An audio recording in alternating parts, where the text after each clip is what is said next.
Ki wis mulai tak video. Seger sawah Mas seger. Tadi Mbak Dini tidak memakai baju. Diset. Ini enggak apa-apa. Tak potong. Ya, apa yang dipotong di awal-awal?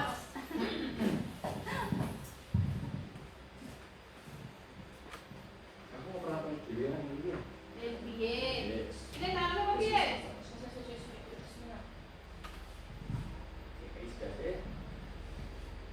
Assalamualaikum warahmatullahi wabarakatuh. Waalaikumsalam warahmatullahi wabarakatuh. Terima kasih atas waktu yang diberikan kepada saya di sini pada kesempatan hari ini. Setelah Jumatan ini, saya rasa Bapak Ibu guru semua masih semangat.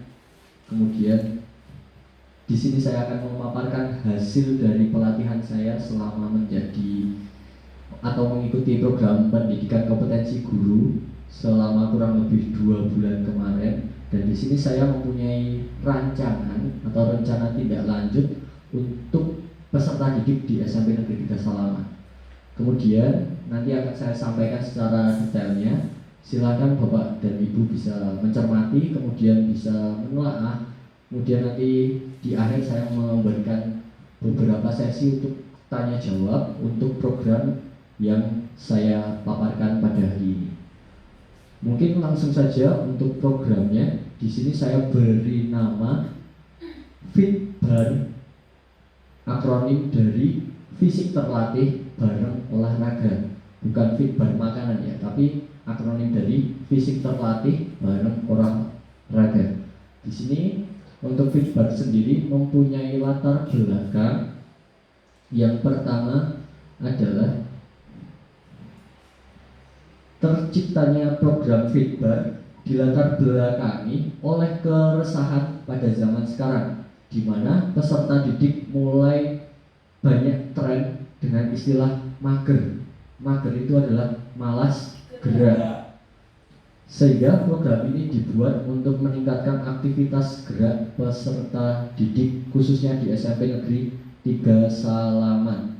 Kemudian program kebugaran jasmani telah menjadi bagian integral dari kehidupan modern saat ini. Mungkin kalau usia-usia 20 sampai 30 sampai 35 itu sedang menjadi tren juga.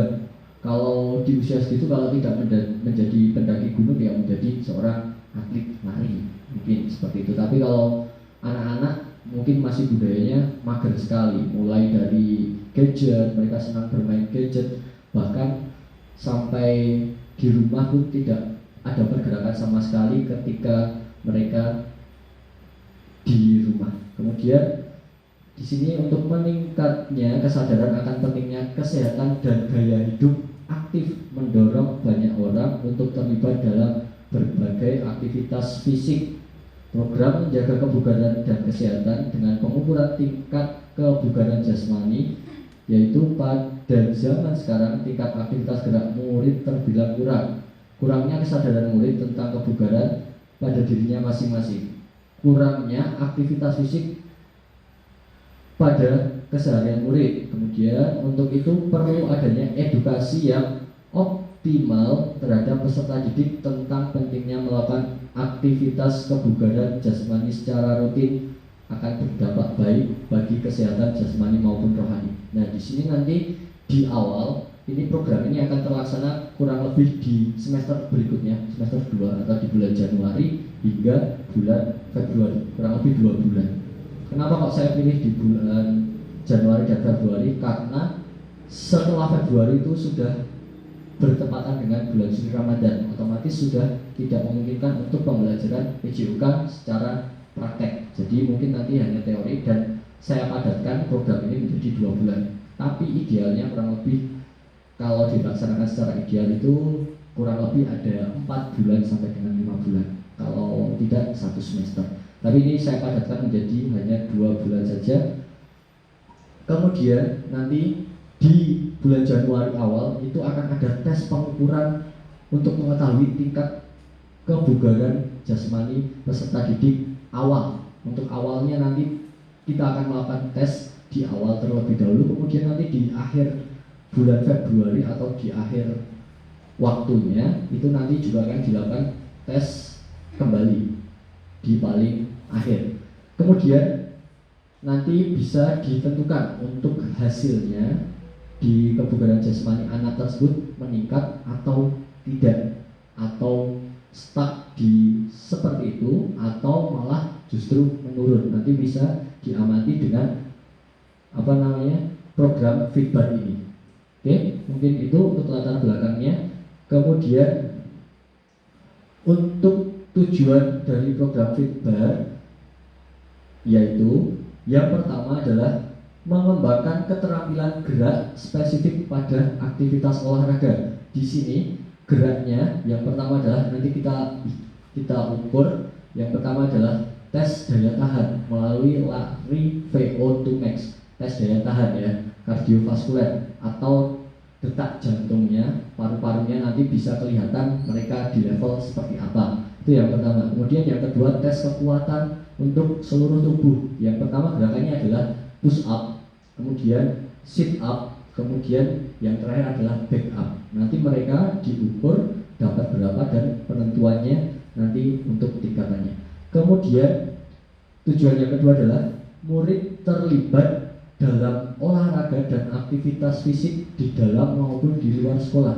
Nah, untuk ini mereka nanti di dalam sekolah ketika pembelajaran olahraga mereka akan aktif bergerak karena harus mengikuti program feedback ini. Kemudian nanti di rumah mereka harus melaksanakan program secara mandiri dan nanti akan disiapkan oleh guru PJOK sebuah jurnal di mana mereka dapat dipantau untuk program latihannya dan mereka melakukan latihan mandiri baik di manapun, kemudian kapanpun dan dapat berapa.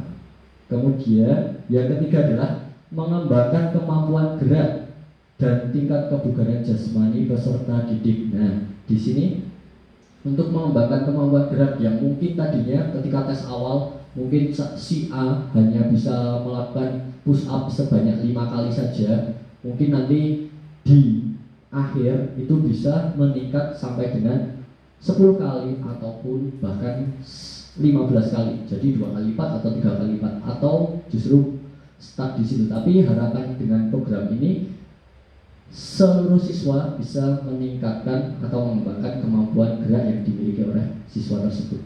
Kemudian yang keempat, mengetahui tingkat kebugaran jasmani murid. Nah, ini nanti mereka setiap individu, khususnya target kita di kelas 9 ya, seluruh siswa kelas 9 nanti bisa diketahui tingkat kebugaran jasmaninya mulai dari rendah, sedang ataupun baik.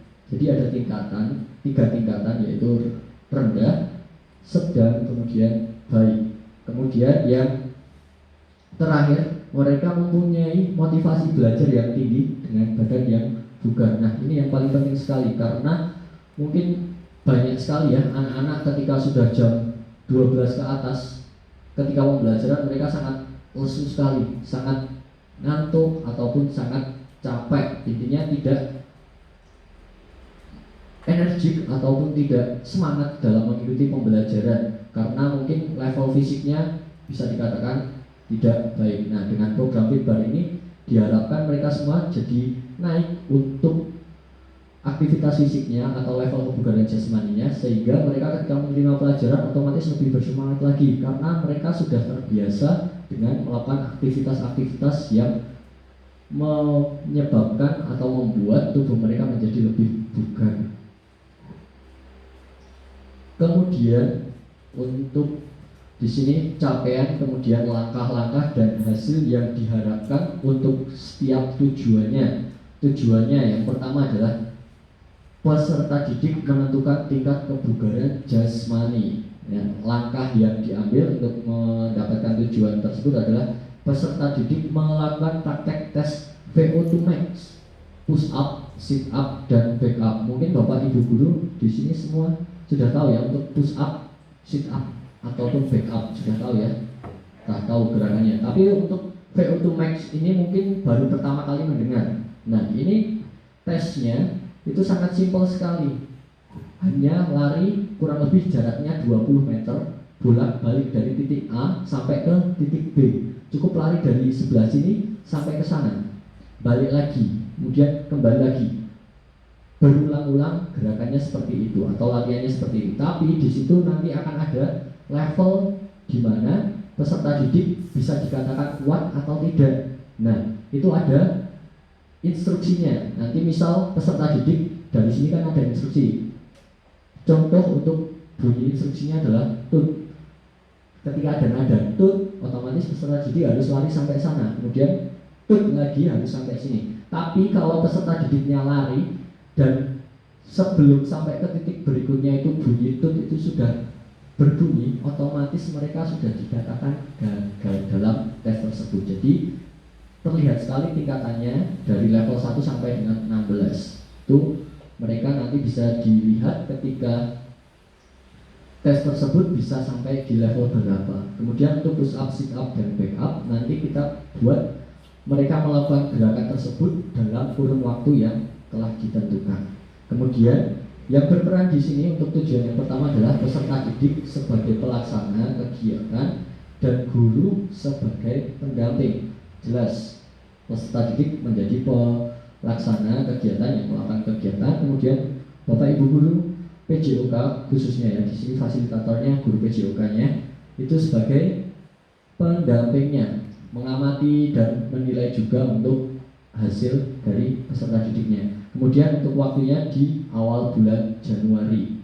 Kemudian tujuan berikutnya atau yang kedua adalah peserta didik memiliki sikap mandiri, bertanggung jawab, dan jujur. Kemudian untuk langkah menentukan tujuan ini adalah peserta didik melakukan latihan mandiri dengan macam-macam gerakan latihan kebugaran jasmani di rumah dan di sekolah atau ketika pembelajaran PJOK. Untuk yang di sekolah ya, ketika pembelajaran PJOK tidak mungkin ketika pembelajaran bahasa Jawa melakukan aktivitas atau latihan mandiri program tersebut, tidak mungkin karena pasti nanti akan dimarahi atau Bapak Ibu guru tidak setuju ya. Jadi peserta didik melakukan latihan mandiri. Latihan mandiri itu apa? Ya latihan di rumah. Mungkin nanti akan diberikan motivasi kepada peserta didik untuk mereka melakukan latihan-latihan untuk mempersiapkan ke tes akhirnya supaya mereka terbiasa dengan latihan-latihan tersebut. Jadi ketika nanti melakukan tes akhir, mereka sudah tidak kaget lagi, tidak seperti hasilnya, tidak seperti tes awal, dan hasilnya nanti akan meningkat ketika tes akhirnya. Kemudian perannya di sini adalah peserta didik sebagai pelaksana kegiatan, kemudian guru dan orang tua sebagai pendamping. Nah, di sini diperlukan sekali peran orang tua untuk mungkin nanti dari guru PJOK memberikan informasi kepada peserta didik melalui WA group atau WA kelas, melalui wali kelas, dan menyampaikan ke orang tua untuk mencermati dan mengawasi ketika anak-anaknya melakukan latihan mandiri. Kemudian waktunya di bulan Januari sampai dengan Februari. Kemudian tujuan yang ketiga adalah peserta didik mempunyai motivasi belajar yang tinggi dengan badan yang bugar. Nah, seperti tadi tujuan program ini yang paling akhir ini sama, yaitu langkah-langkahnya untuk mencapai tujuan yang ketiga ini adalah peserta didik dimotivasi oleh guru olahraga setiap minggunya untuk selalu melakukan aktivitas kebugaran jasmani untuk meningkatkan tingkat kebugaran jasmani setiap individunya. Jadi di sini karena pembelajaran olahraga atau pembelajaran PJOK itu hanya dilaksanakan di SMP 3 Sawangan ini kurang lebih pertemuannya satu kelas itu 1 minggu sekali. Jadi otomatis ketika memberikan motivasi secara langsung hanya di pembelajaran PJOK. Tapi kalau mungkin ketika tidak pembelajaran, mungkin ketika berpapasan ataupun ketika ada kegiatan yang lain, mungkin kita juga bisa menyelipkan untuk memotivasi anak-anak supaya tidak lupa dengan target kebugaran jasmani mereka. Kemudian perannya yang berperan di sini adalah peserta didik sebagai pelaksana dan guru sebagai motivator siswa. Kemudian untuk waktunya yaitu bulan Januari sampai dengan Februari.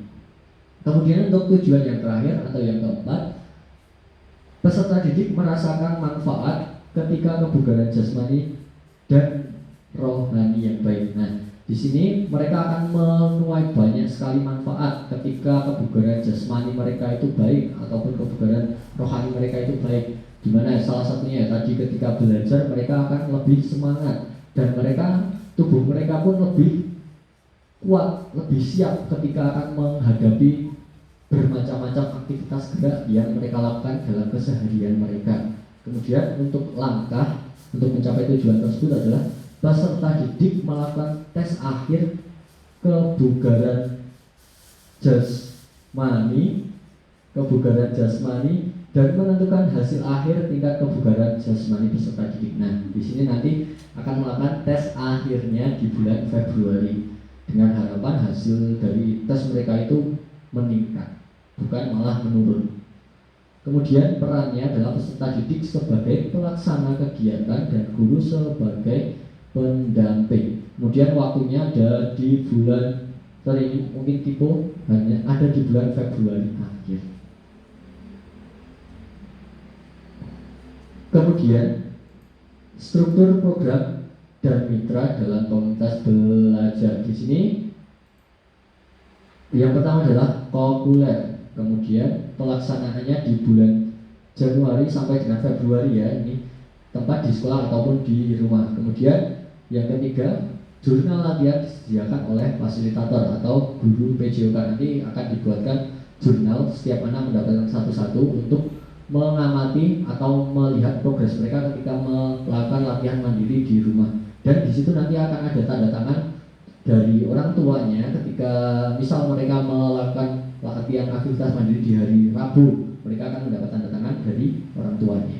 Atau ketika melakukan aktivitas mandiri di sekolah, nanti juga mendapatkan tanda tangan dari guru olahraga. Kemudian penanggung jawab sendiri adalah kepala sekolah dan pelaksana dan pesertanya yaitu guru PJOK dan peserta didik SMP Negeri 3 Salaman kelas 9. Berarti seluruh kelas 9 dengan jumlah 181 orang. Kemudian pengawasnya yaitu orang tua siswa, terutama ketika di rumah. Kemudian kapasitas yang dimiliki oleh sekolah itu sendiri di SMP Negeri 3 Salaman ini, kapasitas yang dimiliki yang pertama adalah peserta didik berjumlah 181 orang dengan dibagi menjadi 6 kelas dengan jumlah setiap kelas itu bermacam-macam ya, ada yang 30, ada yang 29, jadi bermacam-macam. Dan untuk jumlah pria maupun wanitanya juga berbeda-beda. Kemudian yang kedua adalah guru PJOK 2 orang. Di sini untuk fasilitatornya guru PJOK-nya ada 2 orang. Jadi otomatis mereka semua terlibat dalam program ini. Kemudian yang ketiga yaitu ada kapasitas lapangan upacara yang bisa digunakan untuk melakukan latihan mandiri ataupun ketika tes pengukuran di awal ataupun di akhir nanti. Jadi semua kegiatan ketika melakukan aktivitas secara mandiri, terutama kebugaran jasmani ini dilakukan di lapangan upacara. Kemudian di sekitar sekolah atau kapasitas yang keempat ada sebuah lapangan sepak bola di sekitar sekolah atau di belakang sekolah, itu juga bisa dimanfaatkan ketika pembelajaran PJOK untuk melakukan aktivitas mandiri peserta didik. Kemudian yang terakhir adalah sarana dan prasarana olahraga yang dimiliki oleh SMP Negeri 3 Salaman. Itu cukup memadai juga sebagai pendamping-pendamping ketika melakukan aktivitas mandiri. Kemudian rencana evaluasinya untuk yang pertama adalah secara rutin mensosialisasikan kegiatan program Fitbar kepada peserta didik. Jadi nanti secara rutin fasilitator guru PJOK tersebut akan selalu mengingatkan kepada peserta didik untuk tidak henti-hentinya mereka selalu melakukan aktivitas fisik untuk meningkatkan program Fitbar tersebut dan bermanfaat untuk aktivitas gerak mereka sendiri. Kemudian yang kedua, melakukan komunikasi, koordinasi, dan berkolaborasi dengan pihak bersangkutan dalam melakukan kegiatan program Fitbar. Jadi berkomunikasi dengan mungkin wali kelas, kemudian orang tua peserta didik, dan Bapak Ibu guru yang berada di sekitar SMP Negeri 3 Salaman. Kalau dalam pembelajaran tahun atau semester depan itu akan ada, khususnya di mata pelajaran PJOK akan ada program yang namanya adalah Fitbar. Kemudian yang ketiga adalah saling sharing informasi kegiatan program yang berdampak pada peserta didik mereka.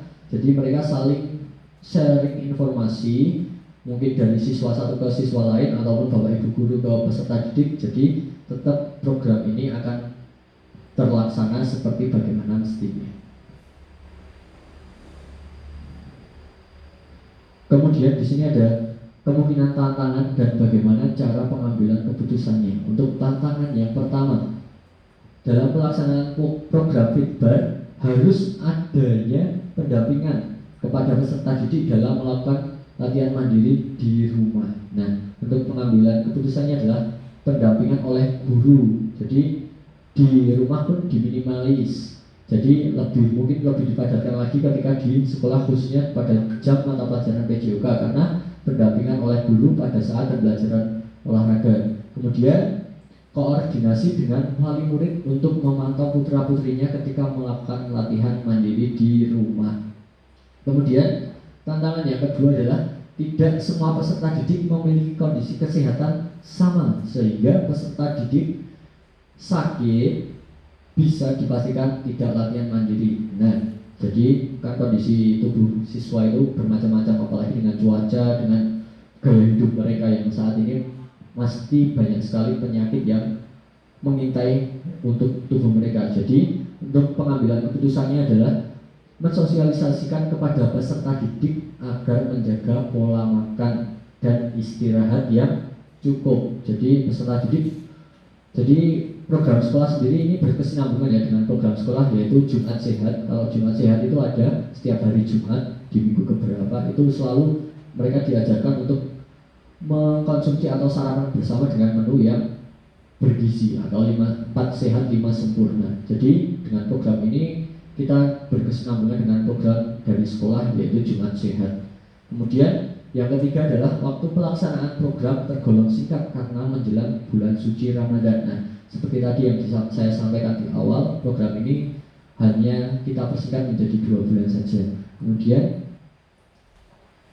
untuk pengambilan keputusannya adalah membuat latihan secara berkala. Jadi program latihannya itu terstruktur sesuai dengan jurnalnya.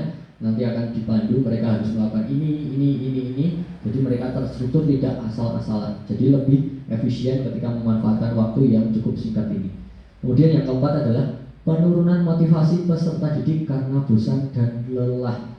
Untuk pengambilan keputusannya adalah sering memberikan motivasi kepada peserta didik. Kembali lagi ke motivasi ya. Ini pada program ini lebih banyak ke motivasi supaya mereka tidak malas, tidak menyerah ketika melakukan program ini, karena memang membuat sebuah kebiasaan baru itu sangatlah susah, sangat sulit. Tapi kalau kita melawan dan sudah terbiasa, itu akan lebih biasa. Jadi untuk yang kelima, gerakan yang monoton atau tidak ada variasi gerakan. Jadi seperti push up kan ya, push up seperti itu saja, sit up dan lain-lain seperti itu saja. Kemudian di sini pengambilan keputusannya adalah memberikan contoh variasi latihan dan suasana latihan yang menyenangkan kepada peserta didik. Nah, latihan kan tidak hanya mungkin tidak ada di halaman, tapi bisa sambil mereka jalan-jalan ke sebuah lapangan sepak bola yang ada di sekitar rumah mereka, ataupun ketika liburan sambil jalan-jalan mereka sambil melakukan aktivitas atau latihan mandiri tersebut juga bisa. Jadi mereka tidak mengalami kebosanan yang lebih.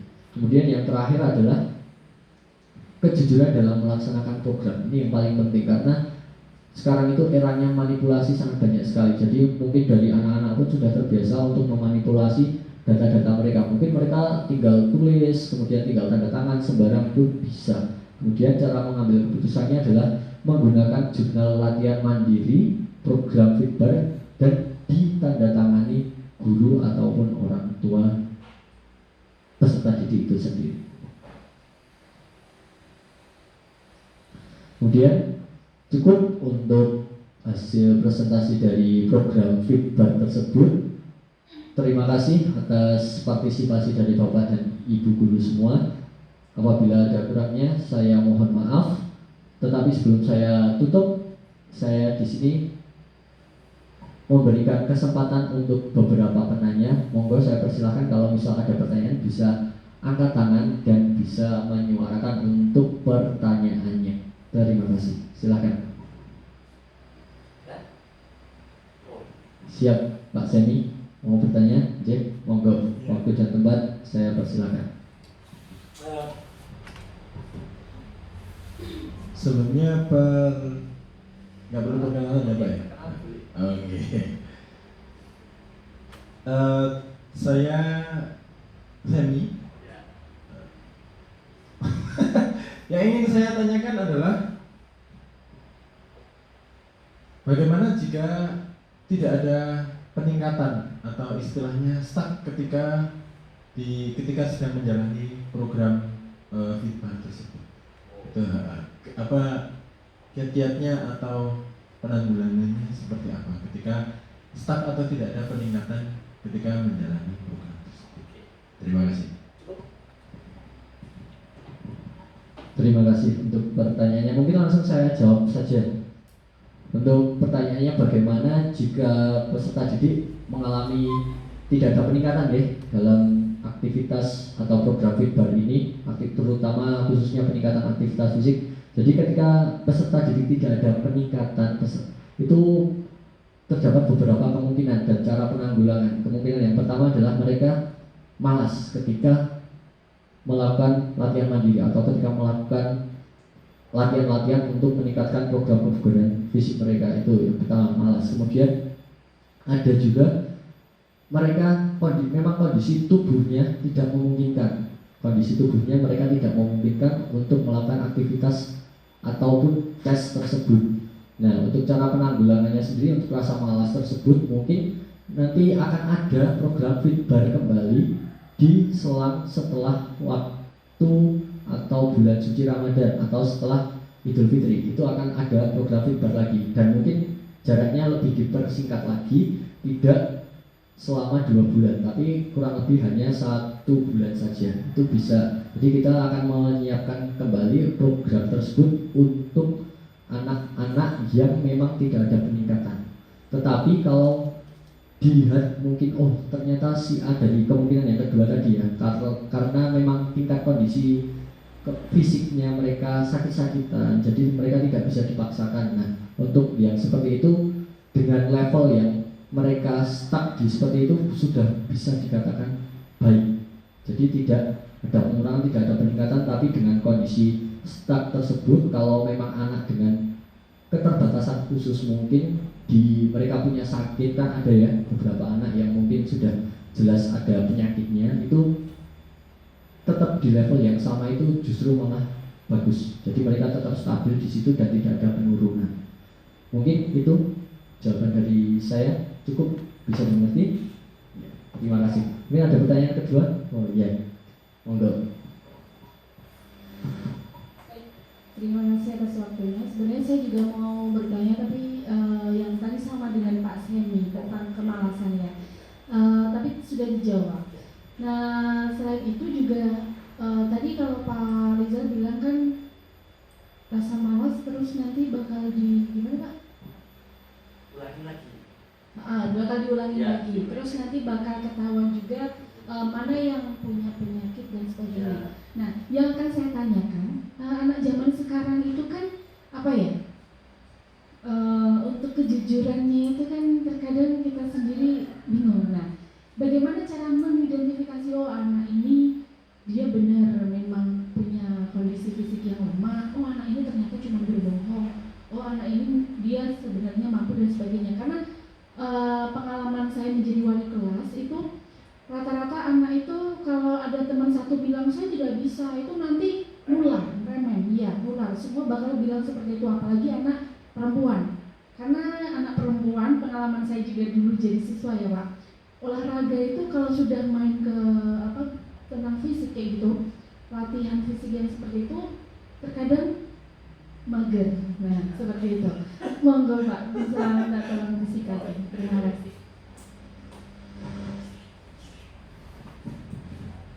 Terima kasih atas pertanyaannya dari siapa tadi, Bu Tiwi ya. Belum perkenalan, Bu Tiwi dari Guru Seni Budaya. Oke, untuk pertanyaannya bagaimana cara intinya mereka memanipulasi data mungkin ya seperti itu, karena memang tingkat dari kejujuran siswa zaman sekarang kan memang perlu dipertanyakan. Nah itu bisa sangat dianalisis sekali, khususnya kalau dari guru PJOK sendiri terkait visual, dari visual ya, kita mengamati dari visual, dari tingkat bagaimana mereka melakukan gerak tersebut. Misal contoh push up, sit up, dan back up, itu mereka bisa disimpulkan sendiri. Oh ini bocah latihan, ini anak latihan, benar-benar latihan. Kemudian oh anak ini benar-benar mampu, anak ini tidak mampu. Itu bisa dilihat dari gerakannya, Bu. Dari ketika mereka melakukan gerakan push up tersebut, oh ini tekniknya salah. Kalau mereka memang benar-benar ataupun sering melakukan gerakan tersebut, otomatis mereka gerakannya akan yang pertama lebih menjadi otomatis, dan yang kedua menjadi ini mereka sesuai dengan apa yang menjadi teknik dasarnya atau teknik-tekniknya itu mereka sesuai ketika melakukan gerakan. Jadi bisa disimpulkan kalau mereka itu ketika ini malas latihan, ketika latihan mandiri di rumah mereka tidak pernah latihan mandiri. Jadi mereka bisa dilihat ketika nanti tes akhir. Oh anak ini dari tes awal sampai dengan tes akhir itu gerakannya kok cuma seperti itu. Otomatis fix bisa dikatakan kalau anak ini ternyata hanya memanipulasi data yang harusnya mereka isi dengan kejujuran, tapi mereka hanya dimanipulasi saja dengan sembarang. Bisa dilihat dari cara mereka melakukan kegiatan, mereka wagu atau tidak, kemudian mereka lumes ya. Kalau dalam seni budaya, seni tari lumes ya. Nah sama, jadi ketika di olahraga itu kan mengajarkan prinsip psikomotoriknya harus bagus ya. Psikomotoriknya harus bagus, otomatis gerak mereka pun harus luwes. Ketika melakukan push up itu harus luwes tangannya ya, harusnya lurus, itu harus seperti itu, harus luwes lurusnya. Tapi kalau mereka yang tidak luwes itu pasti kelihatan sekali. Jadi kita sebagai guru PJOK itu bisa menganalisis dan mengamati sendiri, oh ini ternyata anak ini tidak luwes ketika melakukan, jadi otomatis konsekuensinya mereka harus apa? Harus nanti mengulang di program Fitbar yang 1 bulan berikutnya. Di situ kalau memang mereka di program yang berikutnya tidak ada peningkatan ya berarti memang kembali lagi ke karakteristik ke anaknya. Tapi di situ kita sudah berusaha untuk memaksa mereka untuk aktif bergerak dan mereka untuk membuat kebiasaan baru di mana mereka harus aktif bergerak dan tidak seperti tadi keresahan di awal yaitu mager. Oke. Mungkin itu saja. Terima kasih. Ada pertanyaan lagi?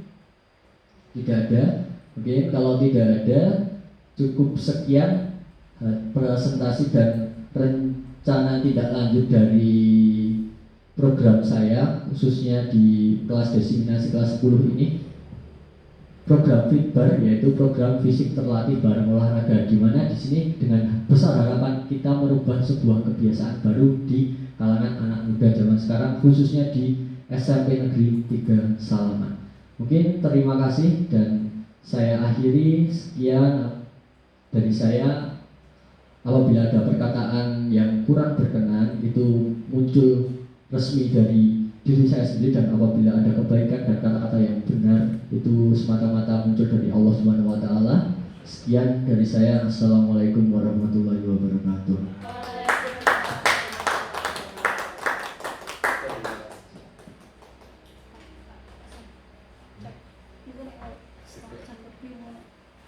Wedine kaya mas kae mati.